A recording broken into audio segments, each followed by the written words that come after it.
Então, gestão e organização. Fica claro que o controle da contratação de uma obra pública começa com a licitação de um projeto de engenharia adequado, fruto devido ao planejamento que antecede. Passa pela efetiva gestão de fiscalização, né, fase de execução e continua por toda a sua vida útil. Então, o processo de organização e gestão, ele continua, acabou a obra, acabou, mas eu tenho que continuar a manter o processo dessa obra que eu executei, que está dentro desse projeto aqui, em andamento. Então, toda a vida útil. Aí entra, eu construí essa edificação para atender qual demanda, qual é o tempo qual é a vida útil dessa obra, para que me serve. Assim como você faz edificações, às vezes, para atender um evento, né, dura 1, 2 meses, existem outras edificações que você constrói para poder atender 10, 20 anos, e depois desse tempo existe uma ideia de transformar aquilo que você está trabalhando em outra atividade. A gente não pode esquecer que não lembro se eu comentei aqui ou não, mas eu acho que não. A cidade é um organismo vivo. Ela sempre está se modificando. Você tem que dar assistência à hora. Por exemplo, algumas cidades pecam mais pela parte de drenagem, saneamento básico, ela é fraca nisso.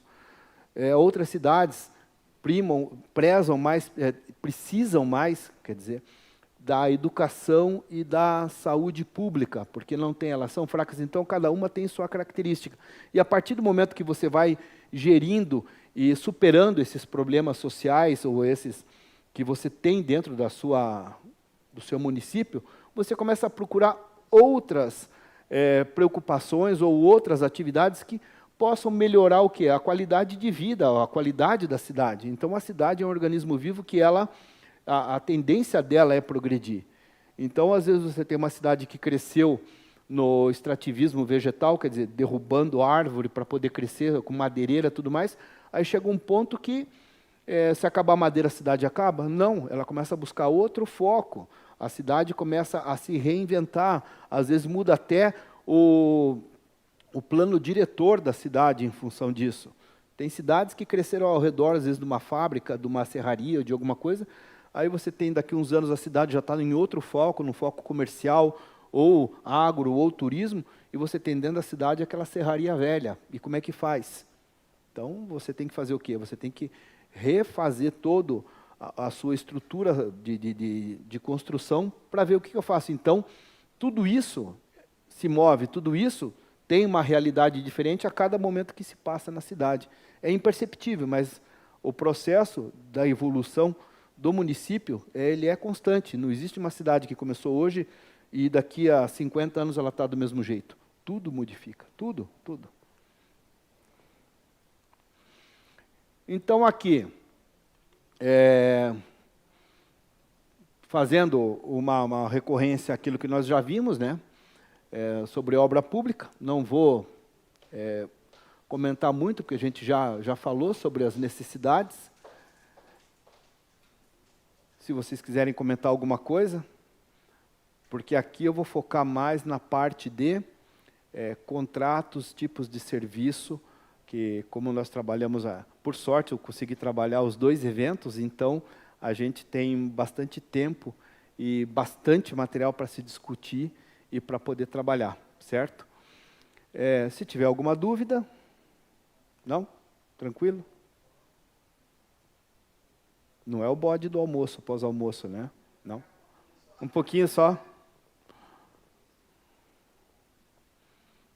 O estudo de viabilidades, foi o que nós já vimos, o projeto da NBR, então, essa parte aqui, eu não preciso comentar com vocês. Eu vou direto para... Opa! Aqui já foi. Vamos trabalhar com os tipos de contrato, tá? Pela nova lei. Então, como a velha lei tinha isso? Tinha, mas nós vamos começar a trabalhar tudo pela nova lei. Então, dentro da nova lei, eu tenho já de cara 7 sistemas de contratação básicas. Então, eu tenho empreitada por preço unitário, empreitada por preço global, empreitada integral, contratação por tarefa, contratação integrada, semi-integrada, fornecimento e prestação de serviço associado. Então, cada modalidade desse tipo de contrato, desse tipo de solicitação de serviço, corresponde ao quê? Ao que você precisa. Então, eu tenho um contrato certo para cada serviço que eu preciso para atender a minha necessidade. Eu não tenho um contrato padrão para todo mundo. Eu trabalho de acordo com com o meu interesse. Então, o interesse público, claro que vai trabalhar pela sua melhor capacitação, sua melhor desenvolvimento dentro do contrato, em se tratando de grana. Qual que é o melhor contrato que me atende? Todos eles são bons? Depende para que você está usando, Depende para o que você vai usar, não é.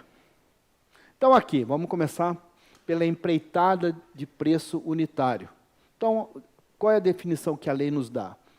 É uma contratação da execução da obra, do serviço por preço de unidades determinadas, certo? Quando utilizada? Quando a gente usa esse tipo de empreitada? Quando os quantitativos não forem possíveis de serem precisos, por exemplo, movimentação de terra, ou quando não há projeto executivo, quando não há informações suficientes. Então, opta-se pelo quê? Pelo contrato do preço unitário. Então, como é que funciona isso? Eu cheguei até meu anteprojeto. Eu não tenho projeto executivo. Por quê? Porque eu estou construindo uma coisa mais simples, eu não preciso de tanto detalhamento. Vai me custar mais caro fazer esse projeto. Então, eu peço o quê? Eu peço uma empreitada por preço unitário. Então quer dizer que eu não vou saber o quanto que vai custar a minha obra? Sim, eu vou saber, eu sei o que tamanho que tem a minha casa, eu sei quantas paredes tem, quanto eu vou gastar de certo material ou de certo serviço ali dentro. Só que eu tenho uma ideia de que eu vou gastar lá 1.000, 1.300 metros de construção, vou pagar isso através de medições, eu sei quanto que custa o metro. Quanto custa o metro do reboco? Me custa R$15 o metro. Quanto custa o metro de assentamento do tijolo? Tanto. E o cara vai fazendo e eu vou medindo. Por que eu estou optando por isso? Justamente porque eu não tenho detalhes, minúcias em cima disso, então eu pago por preço unitário. Só que esse tipo de serviço pode ser um tiro no pé não da empreiteira, e sim da instituição pública. Por quê? Porque você tem o preço unitário. E, às vezes, o cara está te vendendo, você está comprando com os preços unitários. Aí você começa a trabalhar muito a oscilação dos valores unitários de cada serviço. Às vezes, você começa a dar descontos em alguns serviços que já são baratos por natureza, para poder baixar o teu custo. E daí, nos serviços que você sabe que vai ganhar dinheiro, e vai ter uma medição razoável, você levanta. Aí você fala, puta, mas eu estou gastando tanto assim em placa de drywall para um forro ou para uma divisória, era para custar R$50, eu estou pagando 150 o metro, mas está no contrato. Aí resolveu-se mudar tal coisa para trabalhar com placa, o cara simplesmente dobrou o faturamento do contrato dele. Então, são serviços muito delicados. Aqui, movimentação de terra, volto a falar no sistema de terraplanagem. Eu sei que eu vou tirar tanto, mas o quanto que vai chegar lá? Eu tenho que ter 2 fiscais, um que está vendo o que está saindo e um que está vendo o que está chegando. Eu pago por esse trajeto, eu pago pela retirada, eu pago por tudo.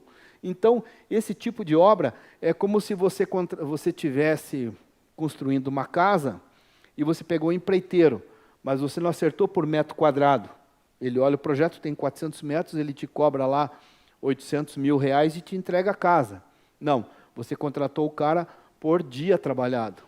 Aí, se ele levar 2 anos para fazer a tua casa, para ele está ótimo, é como se ele fosse um funcionário teu. Você vai pagar, a produção dele vai ser pouca, porque você não está lá fiscalizando, não está lá cobrando, e ele vai ter a liberdade de tocar a tua obra, como ele achar que tem que ser interessante.